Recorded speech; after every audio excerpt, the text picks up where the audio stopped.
For the past month, the American Heart Association and the World Hypertension League have joined forces in a campaign to know your numbers, especially when it comes to blood pressure. Today has also been designated World Hypertension Day, and here to tell us why knowing your numbers when it comes to blood pressure is a definite lifesaver is our daytime cardiology specialist, Dr. Shoba.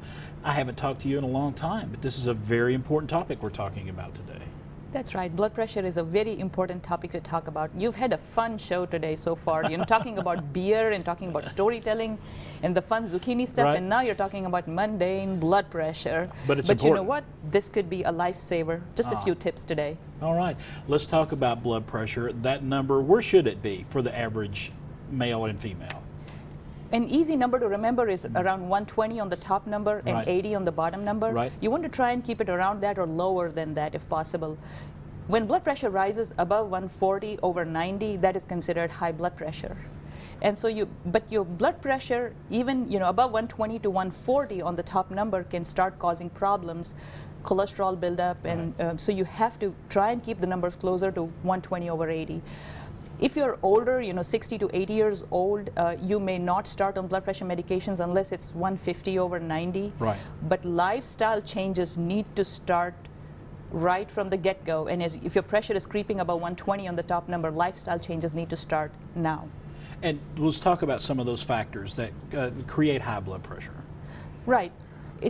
Some of it can be genetic and hereditary, Right. It does run in families, but a majority of the high blood pressure is caused because of our social factors, topmost being salt intake. Okay. Some people are very salt sensitive, and you may take a lot of blood pressure medicines, but they are not going to work if you're loading up with Right. salt. I'll give you a little example.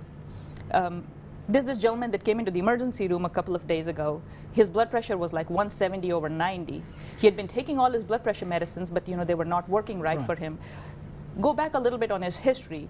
He had a tough day at work. His boss was giving him some grief, stress. His meal had consisted of hamburgers and French fries dipped in ketchup, a little Mountain Dew, a little smoking on the side, and a little extra alcohol. Lack of sleep, a lot of emotional stress. Head was hurting, so he took some ibuprofen. All these things can cause high blood pressure.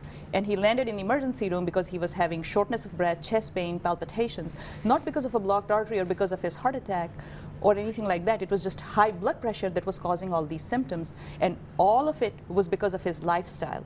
So salt intake, lack of sleep, stress, alcohol, everything put together, plus all these ibuprofens and stuff that he was downing, extra caffeine. Yeah. Just blood a pressure went through perfect the storm. roof. It was a perfect storm. Perfect storm. Right. And if you get on heart.org, there's a great calculator on there. And one of the numbers you need to know is your blood pressure along with cholesterol, and it gives you the risk factors for heart attack. That's right. One of the other things about blood pressure is a simple tip is, sometimes if your electrolytes are off, like potassium and magnesium, and in some people that can cause high blood pressure, difficult in controlling the blood pressure. Sleep apnea is a hidden cause of high blood pressure. So if you have sleep apnea, your blood pressure is not going to be under good control. So important to get that blood pressure checked periodically. And you can do it even at home. Right, exactly right. Yeah. Dr. Shoba, thank you so much. As always, you just got so much great information for us. It is heart.org. Go there to that website and get in touch with the numbers you need to know today.